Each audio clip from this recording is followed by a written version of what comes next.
하나님 말씀 골로새서 3장 1절부터 17절인데요. 오늘 4절까지 함께 읽겠습니다. 다 같이. 그러므로 너희가 그리스도와 함께 다시 살리심을 받았으면 위의 것을 찾으라. 거기는 그리스도께서 하나님 우편에 앉아 계시느니라. 위의 것을 생각하고 땅의 것을 생각하지 말라. 이는 너희가 죽었고 너희 생명이 그리스도와 함께 하나님 안에 감추어졌습니다. 우리 생명이신 그리스도께서 나타나실 그때에 너희도 그와 함께 영광 중에 나타나리라. 아멘. 2023년 우리 성결교회의 신앙, 영성, 설교, 교육의 주제가 교제입니다.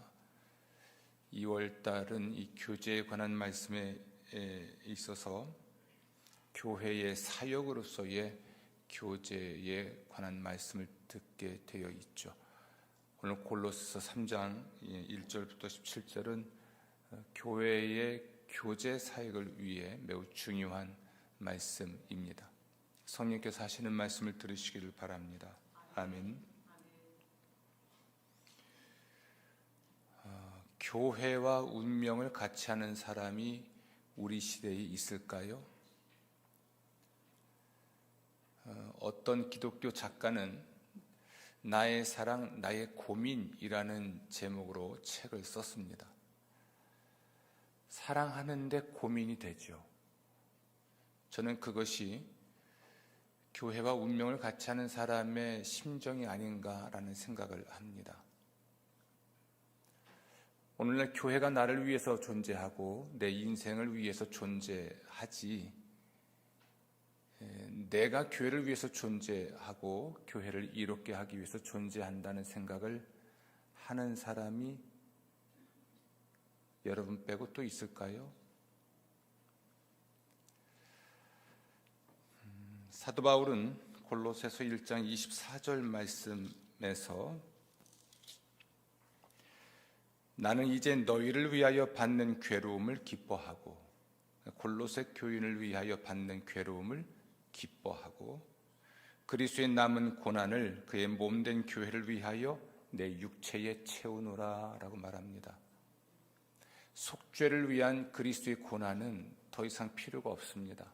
예수님께서 우리의 속죄를 완성하셨기 때문에 예수님이 지금도 고난을 당하신다든지 혹은 예수님이 더 고난을 받으셔야 우리의 구원이 완성된다든지 라고 말할 수는 없습니다. 그러나 교회가 예수 그리스도의 구원의 복음, 속죄의 복음을 증거하려면 고난을 겪게 돼요. 역사상 교회가, 역사 속에서 교회가 또는 역사적 교회가 고난을 겪지 않은 경우는 전혀 없었습니다. 내부의 적들에 의해서든 외부의 적들에 의해서든, 그러니까 내부에서 일어난 이단들이나 교회를 불란케 하는 사람들에 의해서 교회가 고통을 겪거나 국가나 사회가 조직적으로 교회에 위해를 가해서 교회가 고난을 겪는 일은 역사 속에서 계속 진행되어 왔고 지금도 그러고 있습니다. 그러므로 우리 그리스도인들이 짊어져야 될 고난은 교회의 유익이 되고, 아멘. 귀담아 들으셔야 됩니다. 내가 받는 고난, 그리스도를 위한 고난, 그리스도의 몸 교회를 위한 고난, 성도를 위한 고난이에요. 세 가지로 나누어서 말씀드렸지만 같은 겁니다. 그것이 곧 교회를 위한, 또 교회의 성도들을 위한 고난인데요, 크든 작든 나의 개인적 고난이 교회의 유익이 되고 교회 전체가 짊어져야 될 짐을 나누어 지는 것으로서의 가치가 있어요. 아멘. 아멘. 백지장도 마주들면 가볍고 좋다면서요. 함께 짐을 지고 가다가 어느 한 사람이 힘들어서 빠져버리면 그 하중은 다른 사람에게 분산되거나 혹은 한두 사람에게 집중적으로 쏠리게 되어 있죠. 성도들을 위한 고난을 기뻐하는 바울, 그리스도의 남은 고난을 자기 육체에 채우려고 했던 사도 바울, 그분은 교회에 대한 고민이 참 많았던 것 같아요. 사랑하지만 고민이 있습니다. 그래서 본인이 세우고 다른 지역으로 선교 여행을 떠나서도 본인이 세운 교회에 대한 소식을 듣고 그 교회의 문제, 고민을 해결하기 위해서 편지를 보내고 그리고 기도하기를 쉬지 않았죠. 코로나가 끝났다고 합니다. 이제 엔데믹을 선언할 것 같고요. 지난 4년여 동안 어디 계셨습니까? 여러분은 한결같이 이 자리를 지키셨고 교회의 고난에, 교회의 역경에 함께 참여하신 줄로 믿습니다. 교회가 어렵지 않을 때는 교회가 예수의 십자가 복음을 증언하는 일을 함에 있어서 고난을 겪어야 하지만 그래도 덜 힘들 때에는 모두가 신실한 그리스도인으로 보여요. 그러나 위기에 처하거나 어려움에 처하면 진위가 갈라집니다. 가려집니다. 오늘 우리는 교회의 교제에 있어서 필요한 것이 무엇인지를 생각하는 건데요. 그에 관한 하나님 말씀을 듣는 것인데, 직장에서의 교제가 아니고 이성 간의 교제도 아닙니다. 교회의 교제입니다. 이건 우리가 피할 수 없는 관계예요. 우리는 예수를 주와 그리스도로 믿고 개인적으로 태어나지만 태어남과 동시에 교회가 되거든요. 아멘. 이건 육체의 생명과 같습니다. 내가 태어나는 것은 엄마 뱃속에서 개인적으로 태어나지만 태어남과 동시에 가족의 일원이 되는 것과 똑같습니다. 교회라고 하는 것은 어쩌면 바다 물고기가 태어나자마자 그 바다라고 하는 환경 속에서 유영하며 살아야 하는 것과 똑같아요. 우리가 그리스도인이기 때문에 교회가 아닐 수 없고요. 그리스도인이기 때문에 교회와 상관이 없을 수가 없어요. 우리가 목적 이끄는 양육을 공부하면서 잠깐 나눴죠. 떠돌이 신자이거나 교회로부터 멀어진 신자들, 그럼 몸과 지체의 관계를 비유를 해본다면 그런 생각을 나눴습니다. 몸에서 잘려나간 가지가 이 가지, 저 가지, 이 몸, 저 몸에 접붙임을 받으면 착상해서 잘 자라기도 전에 또 떨어져 나가고 또 떨어져 나가면 몸이, 나무 자체가 죽는 게 아니라 이렇게 떠돌이로 다녔던 그 가지가 죽는다고. 간을 떼서 심장에 붙여보십시오. 심장을 떼서 발에 붙여보고 손가락이 발가락에 붙었다, 머리에 붙었다 해보십시오. 죽는 건 손가락이 죽습니다. 교회와 상관이 없이 예수를 믿으려는 사람들, 그리스도에게 헌신했다는 것과 그리스도의 몸 교회에 헌신했다는 것을 분리하려고 하는 사람들은 심각한 신학적, 신앙적, 영적 오류이고 범죄에 빠져들게 됩니다. 교회의 교제를 이야기하기 전에 우리는 교회를 위하여 고난받을 각오가 되어 있는가? 사도 바울처럼 교회 성도들을 위하여 고난받는 것을 기쁨으로 여길 수 있는가? 그리스도의 남은 고난, 그걸 자기 몸에 채우는데 그리스도의 남은 고난이라는 것은 곧 교회를 위한 고난인데요. 여러분도 그것을 여러분이 받아낼 각오가 돼 있는지 생각해 봐야 됩니다. 왜냐하면 성도의 교제가 생각보다 고통스러워서 그렇습니다. 여러분, 먼저 교회를 사랑하십시오. 아니, 여러분이 교회라는 걸 잊지 마십시오. 성경에서 지역교회가 아닌 우주적 교회를 이야기할 때 사용하는 경우는 딱 4번밖에 없습니다. 성경이 교회를 이야기할 때 사용하는 모든 언어는 지역교회에 관한 것입니다. 우리가 교회에 헌신하려 할 각오가 없으면 성도의 교제에 관한 말씀이 의미가 없습니다. 왜냐하면 교회는 성도들의 공동체이기 때문에 그래요. 이 공간은 성도들이 모이는 실용적 목적을 위해서 모이는 공간이죠. 그런 성도들의 모임을 위하여 구별된 공간으로서 거룩한 공간은 맞습니다. 구별됐으니까. 그러나 건물 자체가 목적은 아니죠.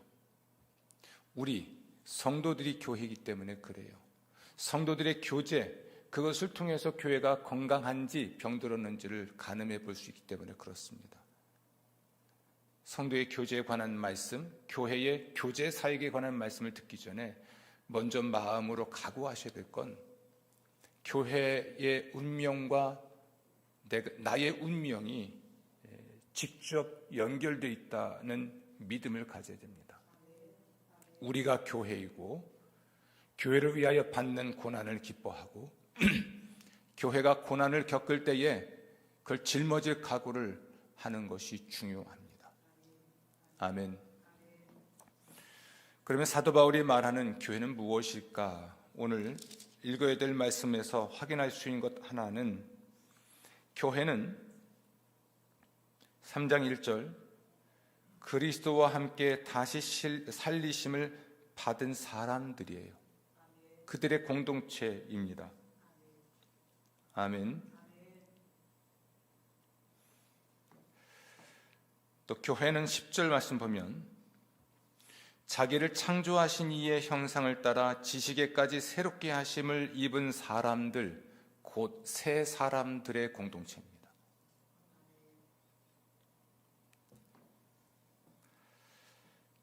그런데 이 교회 공동체에는 11절 아주 다양한 사람들로 구성이 되어 있죠. 헬라인이나 유대인, 이건 인종적 차이입니다. 할례파나 무할례파, 이건 종교적 차이입니다. 야만인이나 스구디아인, 이건 문화적 차이입니다. 종이나 자유인, 이건 사회적 차이입니다. 이거 외에 영유아부터 노인까지 이건 나이의 차이가 있고 남성과 여성, 성별의 차이가 있죠. 이런 차이로 인해서 교회는 참 다양한 사람들이 모여 있죠. 피부색이 다를 수도 있습니다. 언어가 다를 수도 있습니다. 물론 사회적 지위도 다를 수 있고 빈부의 차이가 있을 수 있습니다. 혈연, 지연, 학연이 다른 사람들로서 차이가 있을 수 있죠. 다양한 사람들이 모였기 때문에 다양한 의견이 있고 의견의 차이가 항상 있을 수 있습니다. 이런 차이가 있음에도 불구하고 차별은 없다는 것을 우린 기억해야 돼요. 이 차별은 사회적, 종교적, 문화적 차별을 의미하지 않습니다. 차이는 있으나 차별은 없다 할 때 이 차별의 문제는 이런 측면에서 차별의 문제입니다. 1절 말씀처럼 그리스도와 함께 다시 살리심을 받은 사람으로서 차별이 없어요. 아멘. 창조주 하나님의 형상을 따라 지식에까지 새롭게 하심을 입은 새 사람으로서의 차별이 없습니다. 예수님이 재림하실 때 예수님과 함께 영광 중에 나타날 사람으로서 차별이 없어요. 그리고 하나님께 선택을 받은 거룩한 사람으로서 차별이 없고 12절 말씀처럼 하나님의 사랑을 받는 사람으로서 차별이 없습니다. 아멘. 그러나 차이는 분명히 있죠. 그 역할의 차이가 존재하지만 근본적으로 우린 차별이 있을 수가 없습니다. 교회에 관해서 좀 의미 있게 생각해 봐야 될 한 가지 말씀이 있어서 좀 나누고자 합니다. 그것은 3장 1절 말씀에 나와 있는 대로 거기는 그리스도께서 하나님 우편에 앉아 계시느니라. 아멘. 4절 말씀 보면 우리 생명이신 그리스도께서 나타나실 그때에 너희도 그와 함께 영광 중에 나타나리라. 아멘. 이 말씀이 왜 의미가 있냐면, 여러분, 우리 그리스도인들은 예수 그리스도와 함께 보좌에 앉아 세상을 다스리는 존재들입니다. 특별히 4절 말씀처럼 예수님 재림하실 때에 교회가 예수님과 함께 영광 중에 나타납니다. 예수님이 언제 재림하시냐면 7년 대환란이 끝나고 예수님이 재림하십니다. 이 땅에 재림하셔서 교회가 예수 그리스도와 함께 1000년 동안 이 세상을 통치합니다. 지금도 우리는 영적으로 매우 실제적인 측면에 있어서 그리스도와 함께 세상을 다스리는 존재는 맞지만 아직은 사탄이 활동하고 있고 악이 이 세상을 지배하는 듯이 보이기 때문에 완전한 하나님의 통치가 실현되어 있지는 않아요. 오늘 4절 말씀은 예수님의 재림을 염두에 둔 겁니다. 예수님 재림하실 때 교회가 예수님과 함께 1000년 동안 왕노릇하고 사탄을 마지막 불못에 집어 던지는 최후의 심판 이후에는 새하늘과 새 땅에서 영원히 주와 함께 영생 복락을 누리게 될 겁니다. 그게 교회예요. 여러분, 교회를 여러분 개인의 이익을 위해, 유익을 위해 악용, 오용, 남용하지 마세요. 제가 후배들에게 늘 하는 말이 있습니다. 교회를 가볍게 여기지 마라. 규모가 크든 작든 교회를 가볍게 여기지 마라. 목회자가 되는 사람들이 명심해야 될 말입니다. 좀 불편한 이야기인데요. 어떤 분이 지방회에서 회의를 하는데 그 자리에 중요한 회의 자리에 앉았는데 어떤 분이 문득 그런 말씀을 하시더래요. 교회에는 또라이들이 많어. 깜짝 놀랐답니다. 이분이 이 말씀을 하실 일도 아니고 해서도 안 될 말인데 배경은 모르겠습니다. 그분이 누구를 지칭해서 어떤 사람을 지칭해서 말씀하시는지는 모르겠지만 교회가 주와 함께 세상을 통치할 공동체라면 함부로 할 수 없는 건 맞죠.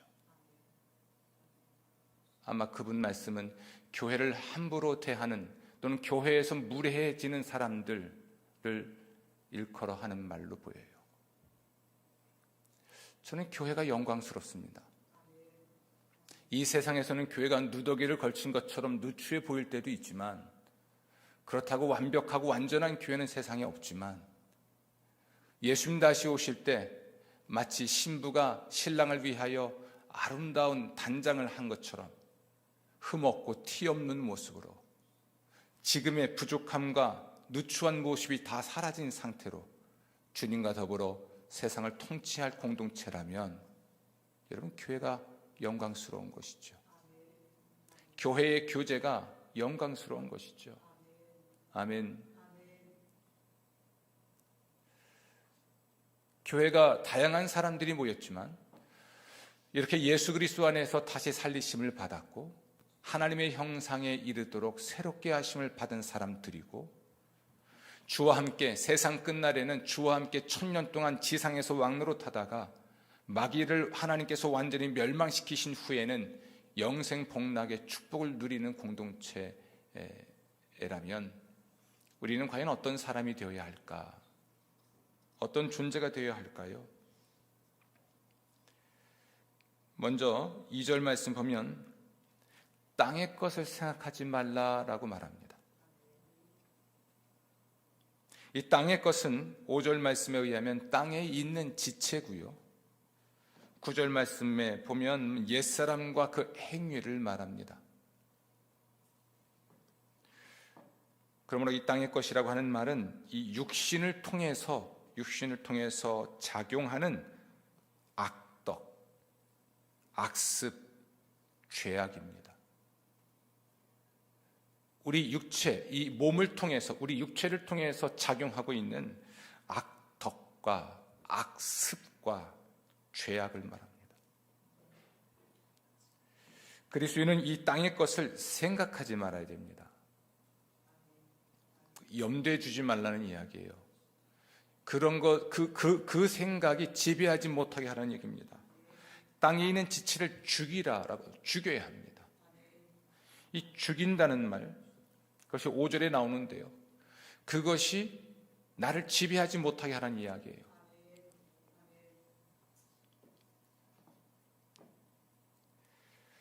옛사람과 그 행위를 벗어버려라. 8절 말씀, 벗어버려야 합니다.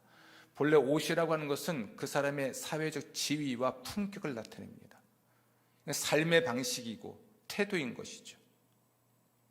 그러한 삶의 방식이나 태도를 버리라는 이야기, 벗어버린다는 이야기는, 새 사람을 입고 옛 것을 벗어버리라는 이야기는 이런 육체를 통해서 작용하는 악한 덕목이나 악습, 악한 습관이나 죄악을, 이건 생각도 하지 말고 그것이 나를 지배하지 못하게 하고 그것이 나의 생각의 방식이나 삶의 방식이 되지 못하게 하라는 이야기입니다. 벗어버리라는 것이죠.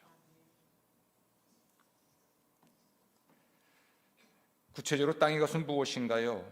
5절 보면 음란과 부정과 사욕과 악한 정욕과 탐심이고요. 8절 말씀 보면 분함과 노여움과 악의와 비방과 우리 입에 부끄러운 말과 같은 것들입니다. 이런 것들은 생각하지 말고, 이런 것들은 죽여야 되고, 이런 것들은 벗어버려야 될 옷과 같은 것들입니다. 우리 성도들의 교제 또는 거룩하고 순결한 교회 공동체의 일원으로서 우리는 어떤 존재가 되고 어떤 사람이 되어야 할까? 성도의 온전한 교제를 위해서 필요한 덕목은 또한 무엇일까? 1절 말씀 보면 위의 것을 찾아라 라고 말합니다. 그 위라고 하는 것은 그리스도가 앉아 계신 곳이고 하나님이 계신 곳입니다. 그것은 곧 새 사람과 그 행위를 일컫는 또 다른 말이죠. 구체적으로는 10절 말씀에 나와 있습니다. 우리를 창조하신 하나님의 형상에 따라 지식에까지 이르도록 새롭게 하심을 받는 것이라 했습니다.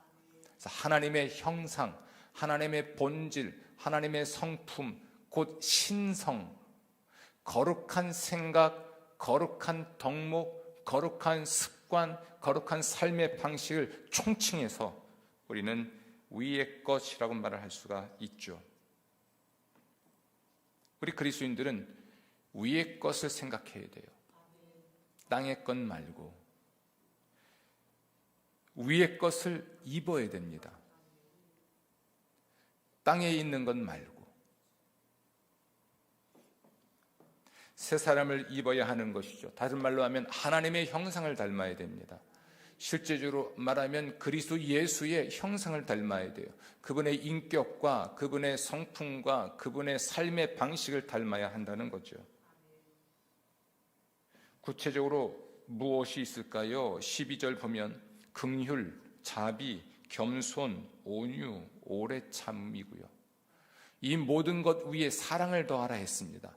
사랑이 이 모든 걸 묶는다 그랬어요. 그래서 사랑이 없다면 앞에 나와 있는 이 모든 것들은 아무것도 아닌 것이 되지요. 용서와 용납, 평강과 같은 덕목들이 교회의 중요한 덕목이고 성도의 교제에 있어서 매우 심각한 덕목일 수 있습니다. 우리는 이러한 것들을 생각하고 이러한 것들을 찾아야 되고 이러한 태도와 습관을 익혀야 되고 이런 생활 방식을 체득해야 되고 그것이 우리 인격과 태도가 되도록 만들어야 할 것입니다. 지식에까지 이르도록 새로워져야 돼요. 근본적으로 뿌리째 새로워져야 한다는 이야기. 뿌리째 새로워져야 돼요. 열매를 보면 나무를 알잖아요. 열매를 보면.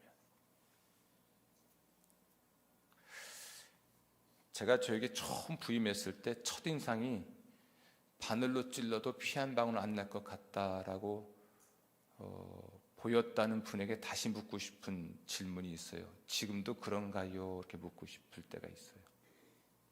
지금은 바늘로 찌르면 피가 철철철 나요? 여러분, 교회 사랑하십시오. 교회 존중하십시오. 여기는 여러분 성질대로 아무거나 해도 되는 곳이 아니에요.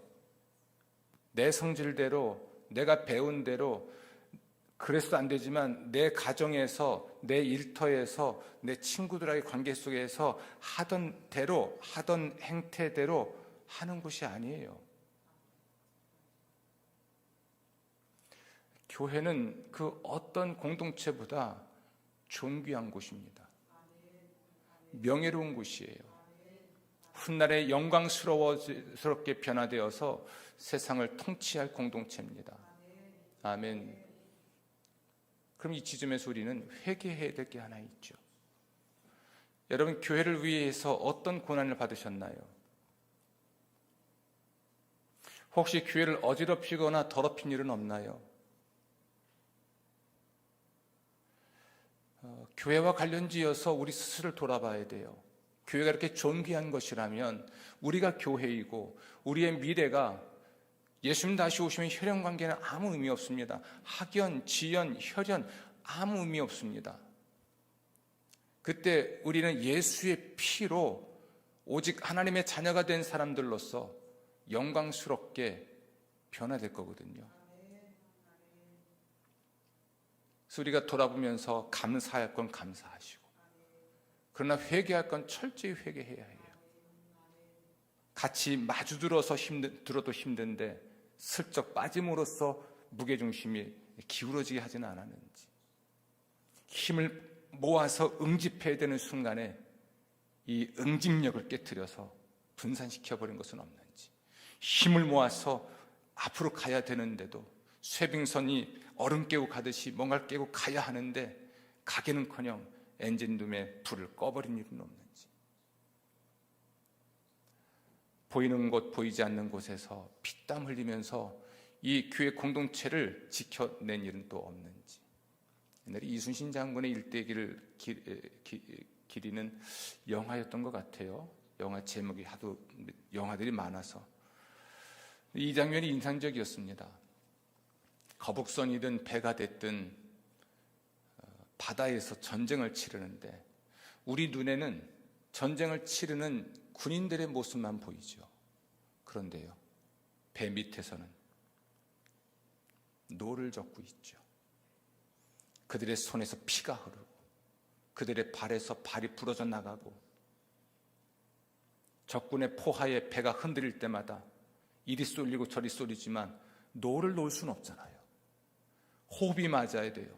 어떤 이는 북을 치면서 호흡을 맞추고 그 시끄럽고 복잡한 상황에서 소리를 질러가면서 이 배의 운명이 우리 손에 달려있다고, 배 갑판 위에서 활을 쏘고 싸우고 있는, 목숨을 바쳐 피 흘려 싸우고 있는 이 사람들의 운명이 우리에게 달려있다고. 우로 가든 좌로 가든 뱅뱅 돌든 빨리 가든 천천히 가든 지휘관의 소리에 따라서 속도를 조절하고 강도를 조절하고 방향을 조절하는 그 배 밑에서 피땀 흘리면서 죽어가면서 노를 젓는 그 사람들이 제게는 굉장히 가슴 깊이 다가왔어요. 교회는 그런 사람들이 있죠. 그들이 우리 함께하는 교회 만들었어요. 지금 이 모습이라도 되게 하신 것은 그분들입니다. 겉으로 드러나지 않아도 돼요. 저처럼 위에 앉아가지고 장군처럼 호령이나 지르는 사람, 그런 사람 아니어도 돼요. 늘 지시를 받는 위치에 있죠. 노를 젓는 사람들은 지시를 받는 위치에 있어요. 그러나 군말하지 않습니다. 늦추라면 늦추고 속도를 내라면 내고, 우측으로 가라면 우측으로 가고 좌측으로 가면 좌측으로 가지 왜 가야 하는지 묻지 않습니다. 교회를 사랑하시는 여러분 되시기 바랍니다. 위의 것을 찾는다는 것, 땅의 것은 생각하지 않는다는 것, 땅의 것은 죽인다는 것, 위의 것을 따라 산다는 것, 하나님의 형상을 좇아 변화되고 새로워져야 된다는 것, 이것의 필요성과 중요성은 예수님 다시 오실 때에 분명히 우리가 영광스럽게 되어서 세상을 다스릴 뿐 아니라 이 시대를 살아가는 동안에 교회의 사명을 감당하기 위해서 결정적으로 중요하기 때문이 아니겠습니까? 조금 구체적으로 말씀을 좀 드려보겠습니다.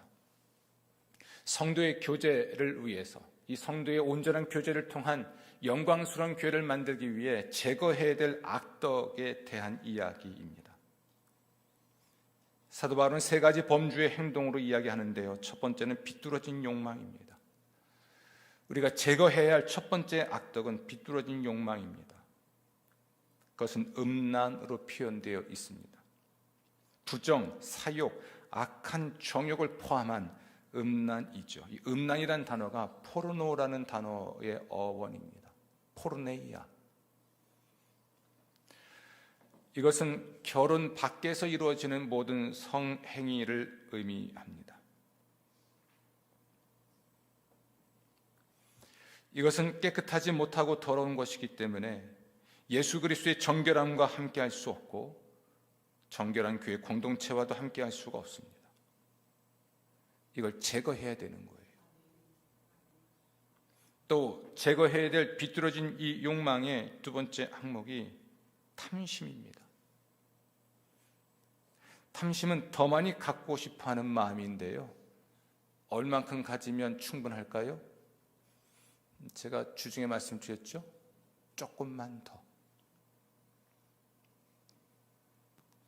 모든 물건과 대상과 사람이 자기의 유익을 위해 존재한다고 가정할 때 우리는 무한한 탐심을 부릴 수 있어요. 모든 것이 나를 위해 존재한다. 그러므로 탐심이 우상숭배가 될 수 있다고 말합니다. 5절 말씀 보세요. 탐심은 무엇입니까? 우상숭배입니다. 모든 것이 나를 위해 존재하죠. 탐심은 계속해서 더 많은 것을 얻음으로써 자신을 만족하게 하려는 죄된 욕망입니다. 그러나 만물은 우리를 위해 존재하지 않습니다. 하나님을 위해 존재합니다. 또 교회가 여러분을 위해 존재하지 않습니다. 여러분이 교회, 곧 그리스도의 몸을 위해 존재합니다. 변화된 삶의 모습, 이것이 우리의 등록 상표가 되어야 하는 거죠.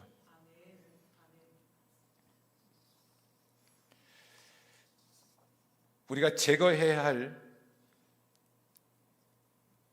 악덕, 그 첫 번째 비뚤어진 욕망이라면 두 번째는 흥분하기 쉬운 기질이에요. 사도 바울은 옷을 입거나 벗는 모습을 연상시키면서 이 목록을 제시합니다. 이건 마치 낡은 옷을 벗어버리는 것처럼 오래되고 거부감을 일으키는 습관들이기 때문에 그래요. 이거 벗는다는 거거든요. 이건 오랜 습관으로 형성된 것이라는 이야기입니다. 멋있고 아름답게 보이는 습관으로 우리를 장식해야 하는 거죠. 이 흥분하기 쉬운 기질, 그것은 첫 번째로 분함입니다. 분함. 사도 바울은 이 분노의 문제를 두 가지 단어로 써요. 분함과 노여움. 이 분함은 우리 한국의 여인들이 많은 것 같아요. 내면 깊숙이 차곡차곡 쌓인 그런 분노를 의미합니다. 헬라어로는 이걸 오르게라고 하는데요. 그건 화입니다. 화병 걸렸다 할 때 화를 말하죠. 그러나 노여움은 불꽃처럼 강력하고 신속하게 폭발하듯 타오르는 감정을 말합니다. 이건 경노를 말해요. 그런데 이게 습관인 사람이 있어요. 화내는 게 습관인 사람. 차곡차곡 쌓이는 건 표가 나지 않아요. 이게 한 번은 폭발할 수 있지만 습관적으로 화를 내는 사람이 있어요. 바울은 흥분하기 쉬운 기질로서 이 분함을 이야기하면서 두 가지를 사용하죠. 하나는 분함과 노여움, 쌓인 화와 폭발하는 분노를 사용했고요. 비방과 입에 부끄러운 말 사이에 악의를 집어넣어 놨습니다. 이건 굉장히 과정으로서의 표현을 보여요. 화가 나면 악의를 품습니다. 이 악한, 아주 의도적인 악한 계획을 말합니다. 의지적 악이에요.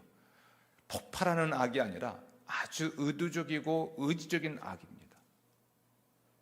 그래서 보복할 계획을 세우거나 말을 내뱉게 되죠. 이 흥분하기 쉬운 기질, 죽여야 될 기질입니다. 우리 가끔 그러죠. 성질 죽여.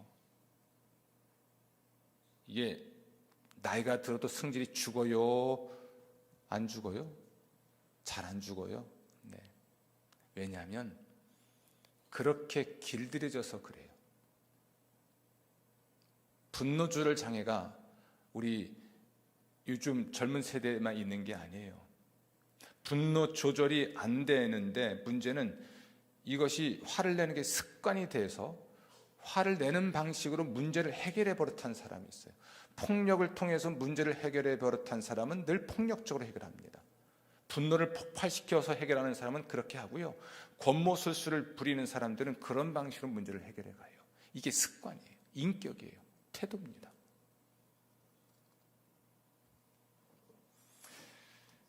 세 번째는 날카로운 혀와 관련되어 있는데 그 첫 번째가 비방이고 두 번째가 부끄러운 말이에요. 악의에 의하여 비방하거나 부끄러운 말을 할 수 있습니다. 이 비방이라고 하는 것은 상대방의 성품을 비난하는 거예요. 여러분, 대화할 때 인격을 비난하는 것은 금물입니다. 이 비방한다는 것이 신성모독에 관한 단어이기도 한데요. 오늘 이 말씀에서는 관계에 대한 것이니까 상대방의 인격을 모독하는 말을 말하는 거예요. 명예훼손입니다. 없는 말 만들어서 퍼뜨리고 작은 일 과장해서 포장해서 전달하고 자기 입장 곤란하니까 도망가기 위해서 상대방의 인격에 대해서 공격하고 굉장히 더러운 일이죠. 그리고 부끄러운 말이라고 하는 것은 저속한 독설이에요. 욕설입니다. 욕이 입에 밴 사람이 있습니다.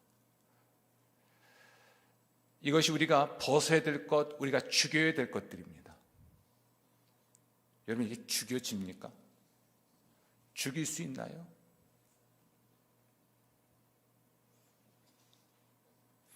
반면에 성도들의 교제를 온전하게 하기 위해서 필요한 덕목들도 있습니다. 그것은 첫 번째가 긍휼이에요. 고통을 당한 사람들, 가난한 사람들에게 마음으로부터 우러나오는 공감을 말해요. 이게 긍휼입니다. 자비인데요. 이건 선행을 통해 상대방의 필요를 채워주는 것입니다. 겸손, 이건 자기에 대해서 올바르게 평가하는 거예요. 피아노를 잘 치는 사람이 저 못 쳐요. 이건 겸손이 아니에요. 자기를 올바르게 평가하는 게 겸손입니다. 할 줄도 모르는데 하는 것처럼 행세하는 것도 겸손 아닙니다. 자기가 할 수 있는 것 이상으로 평가하는 것이 교만인 것이죠. 온유, 통제 가능한 능력입니다. 아까 화와 분노를 이야기했죠. 우리 안에 축적되고 있는 화가 있고 폭발시키는 스모스라고 하는 이 분노가 있는데 이걸 다스릴 수 있으려면 절제가 필요하죠.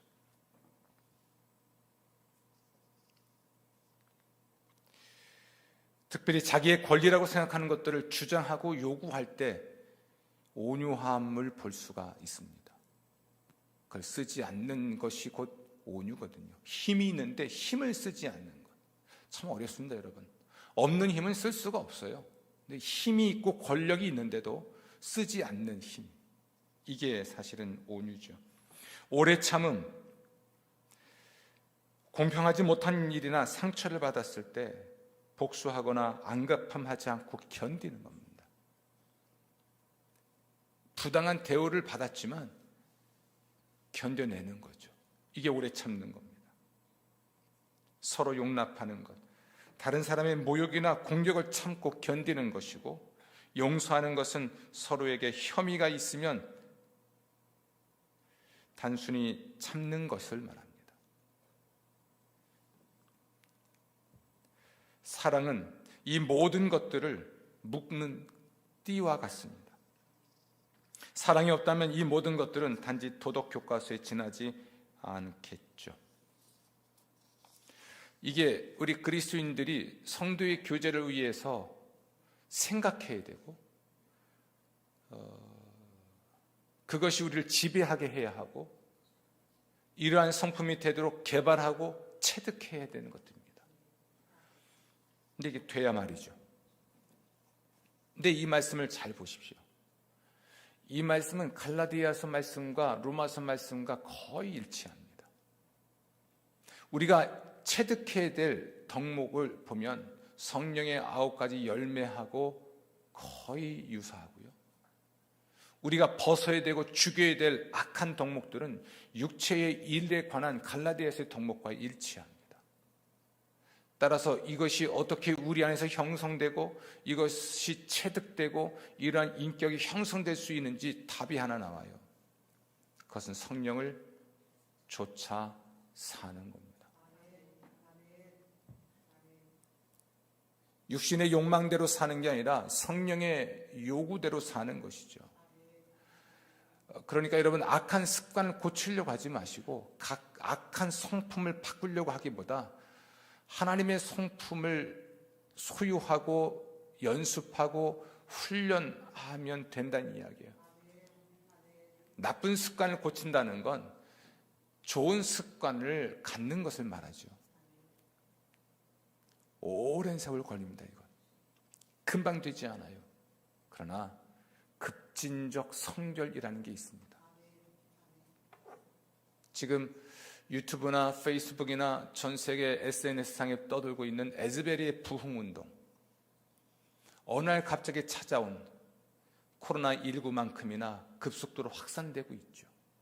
에즈베리의 부흥운동은 급진적 성결운동의 시발점이었습니다. 기독교에 대한 성결교회는 그 역사에, 그 부흥운동에 같은 선상에 있었어요. 급진적 성결운동, 급진적 성결입니다. 레디컬한 거예요. 오랜 연습과 훈련으로 체득되는 인격화된 것도 있지만 이 모든 걸 순간적으로 씻어내고 급진적으로 바꿔놓는 이 격변이 한 사람 한 사람의 심령 속에 나타나면 그것이 교회의 격변으로 이루어지고 그것을 우리는 부흥이라고 말을 하는 거예요. 심령 부흥이 교회의 부흥으로 바뀌는 것이죠. 이것을 우리는 성령 세례라고 말합니다. 여러분, 거듭나셨습니까? 성결의 은혜를 체험하셨나요? 이 성결의 은혜가 급진적 변화입니다. 그러니까 화를 그렇게 습관적으로 내던 사람이 화를 내질 않아요. 다른 사람의 명예를 훼손하는 걸 너무나 쉽게 생각하고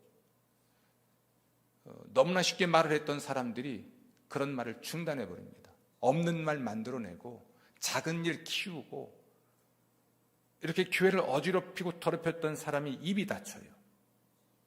태도가 바뀌고 갑자기 변하면 사람 죽는다면서요. 그 사람이 성령 역사로 죽었기 때문에 변한 거예요. 그 은혜가 있습니다. 얼마 동안 습득하면, 체득하면 내 인격이 변할까요? 내 습관이 바뀔까요? 죽는 그날까지 해야 될 겁니다. 그러나 그러한 과정, 그런 헌신의 기회들이 있을 때 급진적으로 하나님이 도약하게 하는 한 단계 한 단계 급진적으로 서서히 변화되는 과정이 평생 걸리지만 성령께서 급진적으로 끌어올리는, 수직적으로 확 끌어올리는 은혜의 역사들이 있습니다. 이 은혜를 사모하셔야 돼요. 그래야 여러분 변화되고 여러분 변해야 가정도 변해요. 내가 화를 안 내야 집도 평안합니다. 내가 고집 안 부려야 집이 평안한 거고요. 직장도 그렇습니다. 나 때문에 직장 분위기 망가지잖아요. 엉망이 되잖아요. 나 때문에. 교회는요, 더더군다나 그렇죠. 성도의 교제를 깨트리는 일, 냉랭한 교회를 만드는 일들, 이 죄악이 무서운 걸 알아야 돼요.